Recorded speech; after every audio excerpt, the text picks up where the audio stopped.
A steady person texts when he said he would, accepts a small no, and does not turn dinner into a test. Instead of relaxed, you feel strangely underwhelmed and start wondering whether chemistry is missing. In this video, we will answer one question: how toxic relationships train you to distrust calm.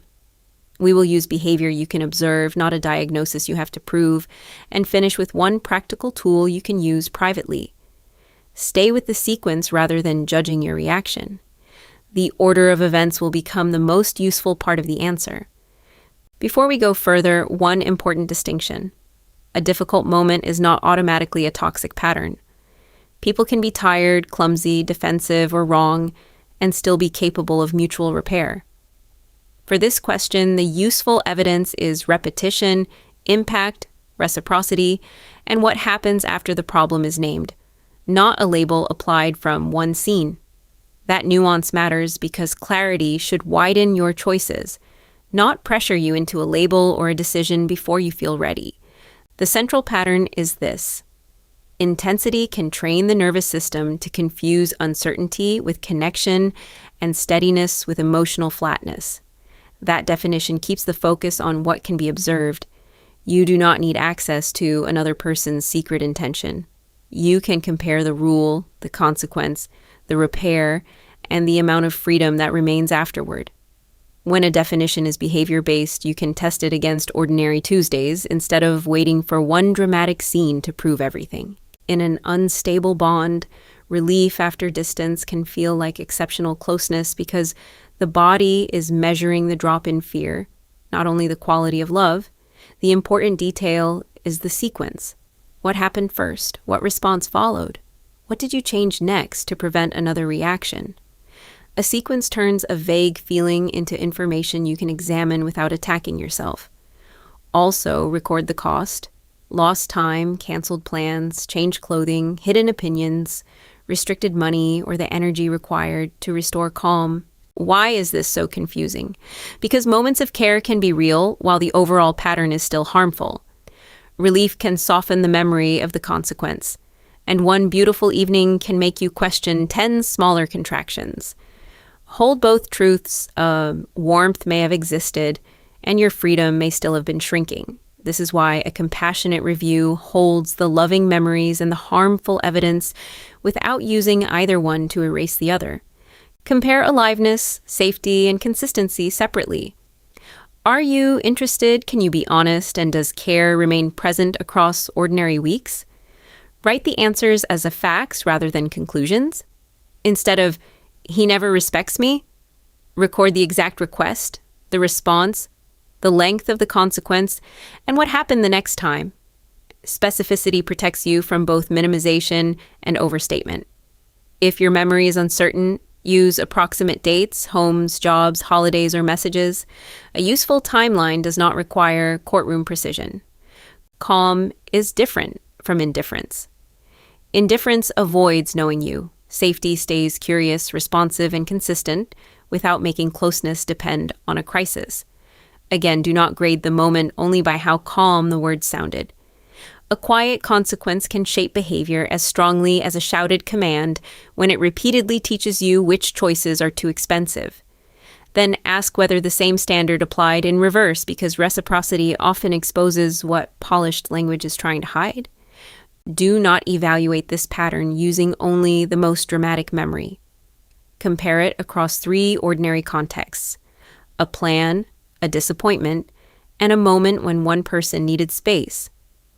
The definition: intensity can train the nervous system to confuse uncertainty with connection and steadiness with emotional flatness, becomes clearer when the evidence includes quiet days as well as crises. The practical difference is agency. After conflict, are 2 people still allowed to make choices, seek support, and keep a separate inner life? Compare aliveness, safety, and consistency separately. Are you interested? Can you be honest? And does care remain present across ordinary weeks? Apply the same questions to 2 different examples, including one that feels ambiguous. A useful test should help you see nuance. It should not force every memory into the same conclusion. These questions are intentionally simple, so you can return to them when emotion, charm, or guilt starts changing the frame again.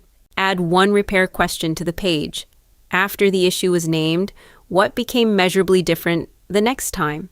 Relief can end an argument. Repair changes the next comparable moment. If the language improved but the cost returned, record the cost. Measure the repaired behavior over time, especially when nobody is watching and there is no immediate threat of losing the relationship. Notice what your body does while you review this specific pattern.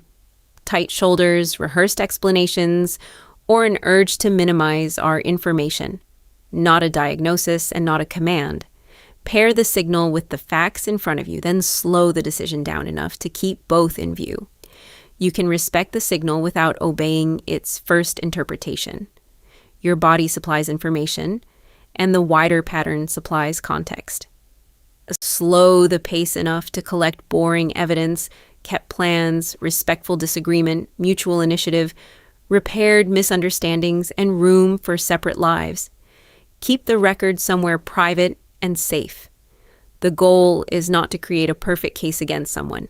It is to give your own memory stable edges, especially if repeated arguments have trained you to abandon your first observation. A written sequence also helps a trusted supporter understand what is happening without requiring you to explain the entire relationship at once. Choose one next step small enough to survive emotion. It might be one concise boundary, one delayed reply, one financial check, one night of sleep before a decision, or one conversation with a trusted person.